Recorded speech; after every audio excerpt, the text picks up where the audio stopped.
Hi everyone. ఈరోజు మనం governor topic నుంచి ఇంపార్టెంట్ బిట్ చూద్దాం. గవర్నర్ రాష్ట్ర శాసనసభకు పంపే వార్షిక సందేశం ఎవరి సలహాతో తయారవుతుంది? ఆప్షన్స్: రాష్ట్రపతి, గవర్నర్ స్వయంగా, రాష్ట్ర ముఖ్యమంత్రి మంత్రిమండలి, రాష్ట్ర శాసనసభ speaker. Correct answer C.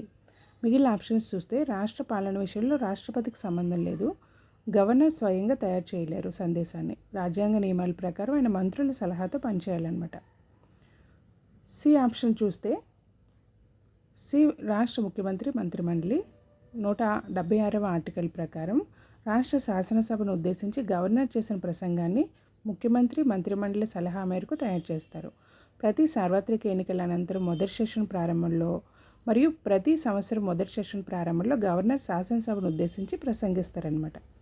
Speaker చూస్తే స్పీకర్ సభకు అధ్యక్షత వహిస్తారు, కానీ సందేశం తయారు చేయడంలో అతని పాత్ర ఉండదు. Thank you.